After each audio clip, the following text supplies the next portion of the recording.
Welcome to the Moonshine Moonshot podcast. Here we are, live in lockdown. So it's a pretty different scenario we find ourselves in from this episode, but we're going to be talking to you still about impact, how to make an impact, and why it's important that your video work does make an impact. I'm Sue Collins. And I'm Mike Hill. Thanks for tuning in, everyone.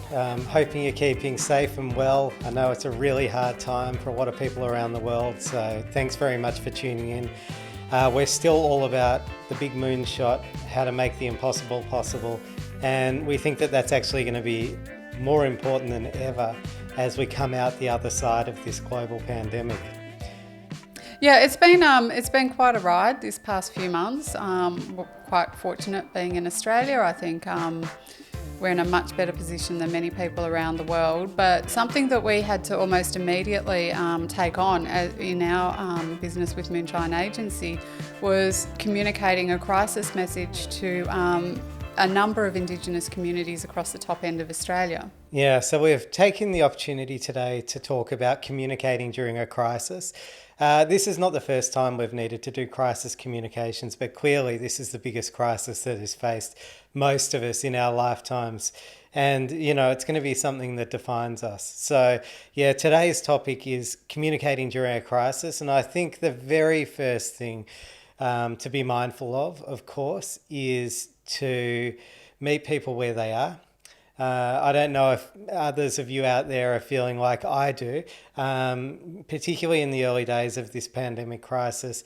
I found it very confronting and actually a little bit offensive to be getting marketing communications, people coming and selling me things, often the Autobots, you know, out there firing me automated emails and the like.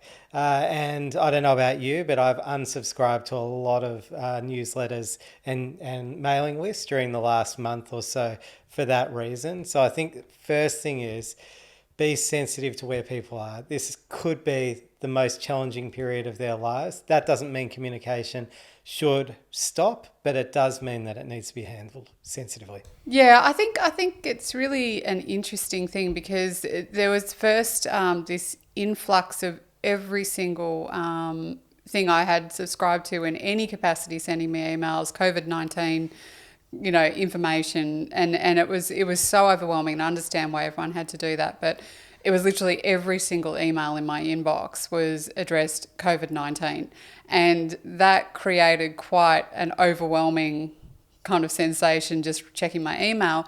So I think it's about, you need to acknowledge obviously that this situation's going on and be sensitive to it.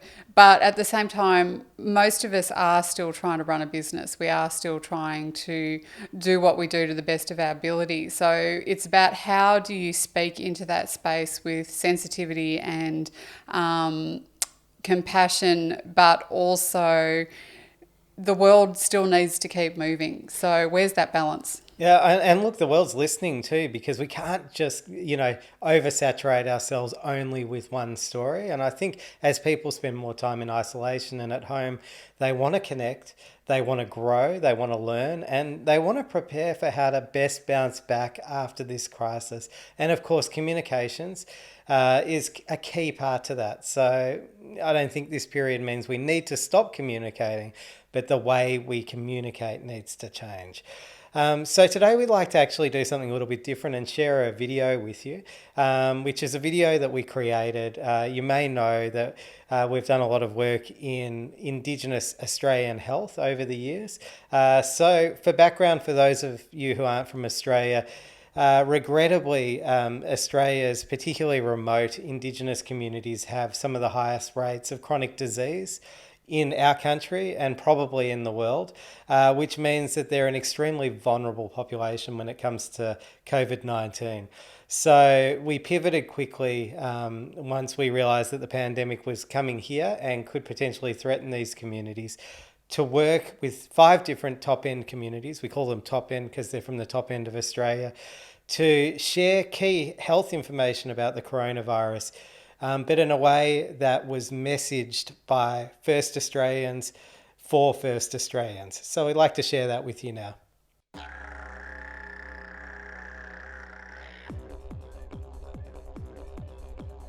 Hello there. For those of you who don't know me, My name's Lorraine Gump. I am a Gunmok woman from Western Arnhem Land. I'm an artist and I also work at MITS, the Melbourne Indigenous Transition School. By now you will have heard about coronavirus, which is also called COVID-19. I'd like to share some important health information with you today about how you can protect yourself, your family and your community from that virus. COVID-19 is spreading everywhere quickly, so we need to stay safe now. This is an important health message because the coronavirus can make people very sick or even die. This virus is spreading all around the country, so we need to do everything we can to keep our communities safe. The first important message is to practice good hygiene to stop the virus getting inside your body. This means washing your hands all the time and using soap if you have it. Cough into your elbow. Don't touch your eyes, nose and mouth. Keep yourself and your house clean and let fresh air into your house. The second important message is to keep your distance from other people. This is called social distancing. The virus is too small for our eyes to see, but we know it jumps from one person to another person when we're too close together. So you need to keep as much distance as you can from other people, at least 1.5 metres or 2 arms length apart. This includes at home. So if you sleep near someone, you need to move your bed further away from them and keep the least number of people in your house. It can get onto your clothes and things as well, so all of your gear, your clothes, your bedding, like getting those washed and keeping them clean is really important too. Nanti napolo nanti tango mana plangket nanti radado di duran nanti mange niki ba ngapan nyi pelpik. Nanti jam namut motoran ka nanti mana kucik panayo ada mange ganyi nandap inandap ko kanyeno ora lal oran koyo. Nanti mana nakar cibenda aturan kado nandap ya, nanti kapan nandap ya, nanti doa apa handle nandap ya, nanti kena mata gucik ngara nongam dem, icam nemut ya. Mingar nan karol gani menwangi kure gunbur tu gunbur kare mingar nan. Ni chama ya, yang merimala, ni chama beya. Itama tap negapa balamalin pengaja kacola matric balamalin pengaja. Making sure that your house is kept clean, your sheets and whatever your daily items that you use every day are very thorough. You can stop these things from happening. It's also important that you don't touch anyone because this is the main way the coronavirus moves around. And it can jump between people on things we pass around like money, phones and cups. So it's safest you don't share things at the moment. The virus is most likely to spread at gatherings of more than 2 people, so avoid any gatherings when you can. If you need to gather, meet outside with the least number of people and remember to keep a safe distance from each other, at least 2 arms length apart. If you start feeling sick with fever or coughing, call the clinic. If you have a sore throat or trouble breathing, call the clinic. It's really important that if you're already taking medicine or getting a regular injection that you stay on track and keep getting this. Once every month to get a needle. And it's very important to send a message out to our people. Look after their health and go to the regular clinic to get a proper health check. Get your needle so you can live longer. Because make sure life is very important. You gotta understand. You never fix anything by running away. So go and take your shot. And family, if you've got someone in the house with rheumatic heart fever, no good crying at their funeral. You've got to support them, make sure they take their shot every time. You will need to keep doing these things for a long time to keep safe from COVID-19. So keep clean, keep a distance of at least 2 arms length apart from everyone. Call the clinic if you're sick, keep taking your medicine and getting your needle on time every time. That's it. Stay safe everyone and look after yourselves.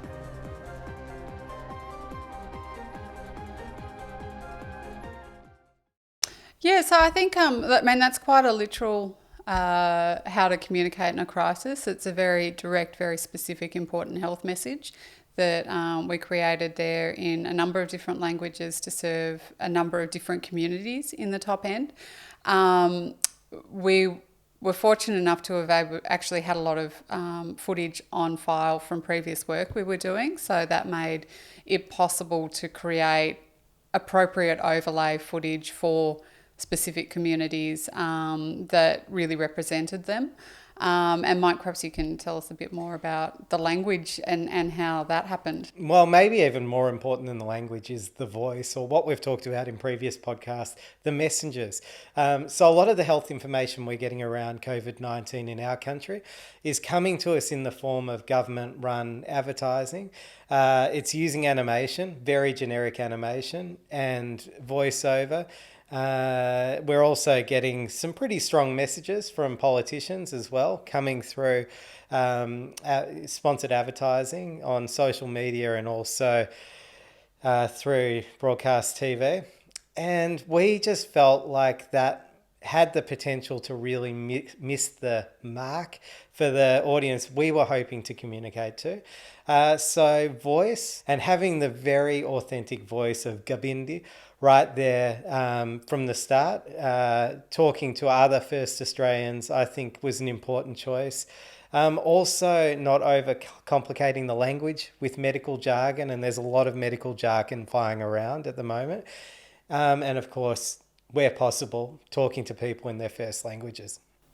Yeah, and I think it's really effective in the way it's all kind of come together to deliver that message, and the communities have responded really positively to it, and they're taking on that message, and they seem to really understand the films, which is great, because I think something that I think this is probably true right across the world is the communications around this coronavirus is so complicated and hard to understand. I mean, we ourselves were trying to distill the other day, when they say you need to be in a room with someone for half an hour before you can contract it from them, why is that? And, is it about breathing on each other? But is that actually even an important thing to be telling people if we're also socially distancing? So there's so much confusing information, and you really just want, just give me the facts, man.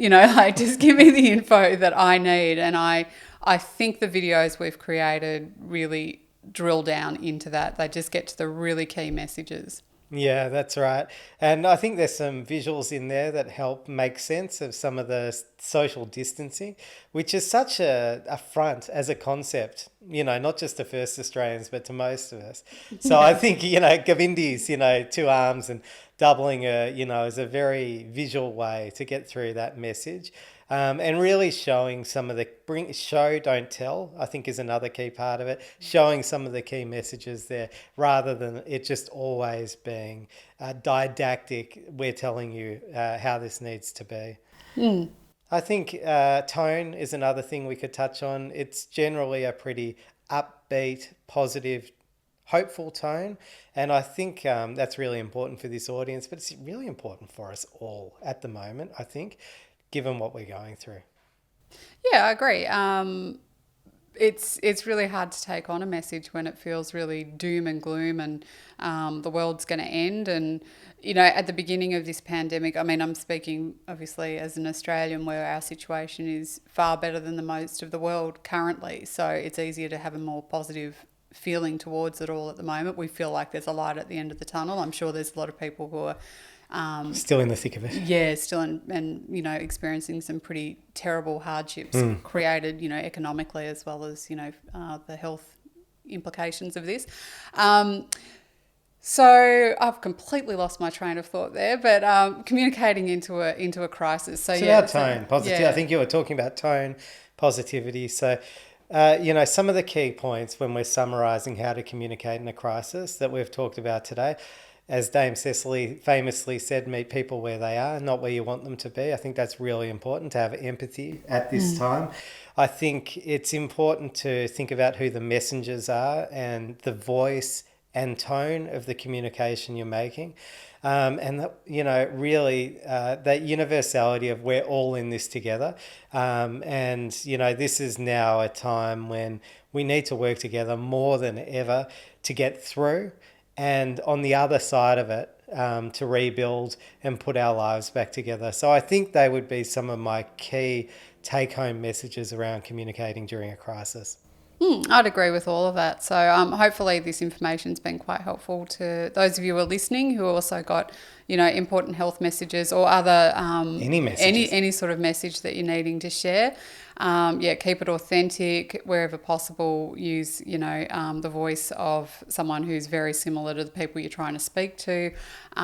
Keep it really simple and try to keep it as upbeat as possible, even though it is a really serious message. Try to deliver it in an upbeat kind of way that makes it easier for people to actually take that message on. We'd love to hear from you as always. So if you have any questions about communicating in a crisis, you might have some logistical ones, things that we've been grappling with a lot. How do you get high quality video captured during, a period of social isolation and distancing? What other resources can you draw on? You mentioned library assets before, that's a key part of it. Just get in touch, send us your questions. We'd love to hear from you and we will respond in an upcoming podcast or get back to you directly through social media. And if you'd like to see more of the videos that we made for the Indigenous communities in the top end, just jump onto the Take Heart RHD Facebook page and they're all on there, so you can get some really good examples and a really good sense of how they were put together, and very open to any questions you might have about those as well. Okay, until next time everyone, stay safe, keep well.